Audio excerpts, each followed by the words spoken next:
And we are out there, and welcome everyone to another great edition. Tonight, Jonathan Reed joining us, infamous for his encounter with an extraterrestrial that he ended up taking home and putting in the freezer. You know, I've really been looking forward to this program. Yes. We have been given some video footage. Now, Jonathan couldn't, let's... We'll let him tell the story. We'll let him tell the story. We have a video. He couldn't get this video done in the United States, so he had to go to Mexico to have it done. It's fantastic. And wait till you see some of the footage that we've got coming up this evening. Really breathtaking. My life in the past, before this encounter, was tranquil. I had everything that I could have hoped to achieve in my life. I had a good job. I had graduated from a good university. I had a good home. I had reached a point of status in my life that I was very, very comfortable. When my encounter happened, when this exactly happened, my life changed completely.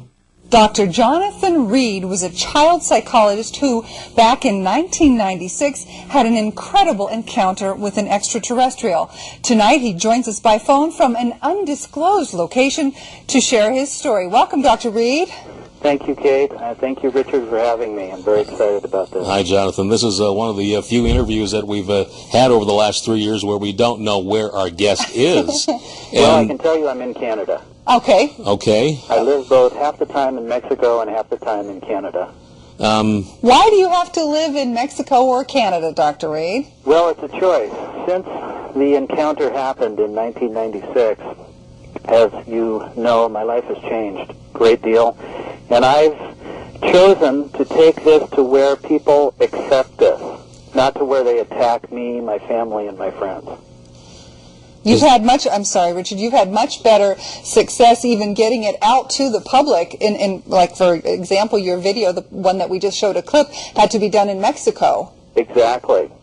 Many cultures accept this very, very differently than the United States. Yeah. And there is what I believe, in my opinion, a clandestine operation to keep this away from the public, to keep the truth away. What year did this happen to you, Jonathan? It was October 15th, 1996. All right, let's go to the beginning before we show any video footage. And for the viewers that we have who haven't got a clue of what happened to you, maybe you can go back to that day and tell us what happened up in the Cascade Mountains. Very good. Like I said, it was 1996, a beautiful late or middle to late October day.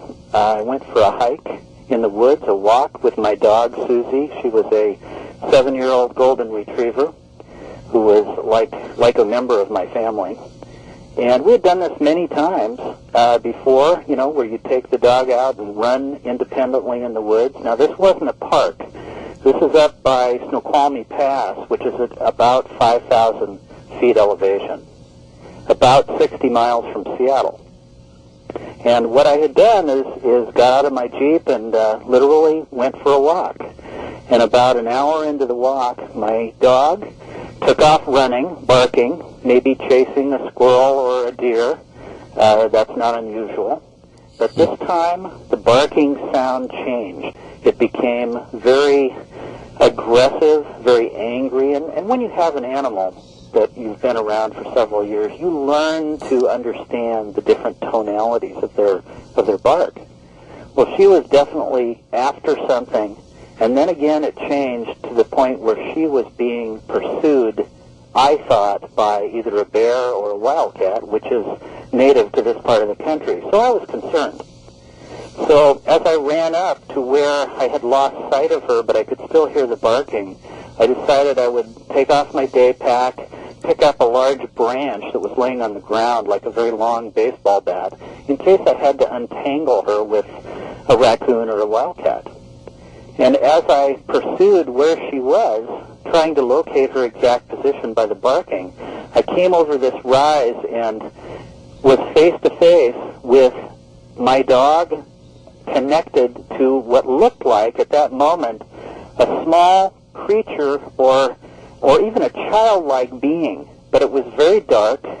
The overhead trees provided not much sunlight, so I could see this silhouette of this thing. But at the moment that I encountered this, it was throwing my dog back and forth over its head. Now, my dog weighed almost 100 pounds. I don't know that I could do this as rapidly as what I was experiencing. And within a moment, now all this happened within like 15 to 20 seconds of my coming on the scene, all of a sudden this thing was tearing my dog apart, killing my dog in front of me. And what I mean is tearing her at the throat apart, where there was blood and sinew exposed, and then all of a sudden it turned and looked at me with this incredibly evil look, and I figured, I'm next. I jumped forward maybe 3 feet, hit this thing as hard as I could with this branch, like a baseball bat, dropping it to the ground, assuming that I had killed it.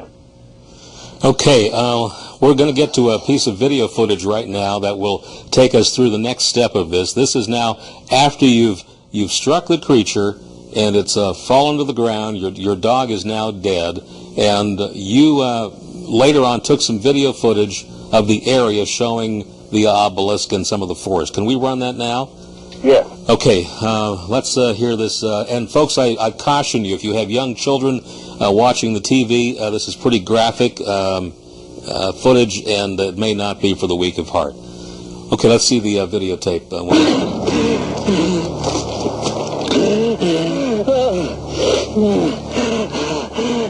Focus.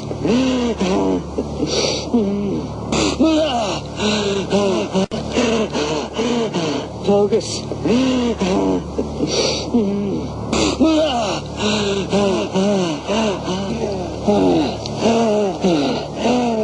This creature, this body that lay on the ground bleeding in front of me, from the wound that I inflicted, only the remains of my dog, this white powder, this white ash at the feet of this creature, and this floating black object that I call the obelisk, floating in the air, not touching the ground.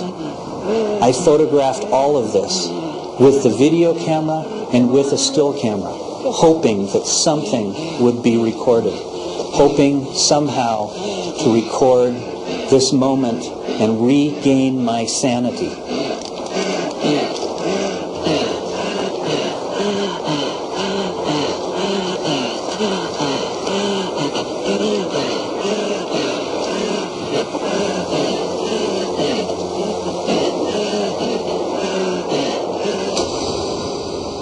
Wow. There's the obelisk. Now, Jonathan, as we were watching that, it looks like at times the video itself is pretty poor quality. Obviously, you're upset. You're running with this. You sound like you're out of breath. Perhaps you even became ill there at one point. But was there something that would make the video quality itself so sketchy? Yes, definitely. The video camera that I was using was a very old model of a Nikon video camera. And I was instantly sick. Once I hit this creature, I fell to the ground and basically couldn't even stand up for over an hour. And I was violently sick. I mean, almost like my body had been poisoned. I couldn't control my bowels. I was throwing up. I couldn't breathe correctly. I was a mess. I felt like I was having a massive heart attack. And again, I'm up in the middle of nowhere in the woods with no one around. At that time, I spent some time trying to regain some composure, trying to be able to understand what was going on. But again, nothing from that moment on felt real to me. It felt distorted, out of my realm of my reality, which I had learned, all my life. Jonathan, you also said in the video clip something about a white powder that was your dog. We missed what happened there. When I saw my dog being torn apart, before her body hit the ground, it literally dissolved into almost like a white ash or a powder.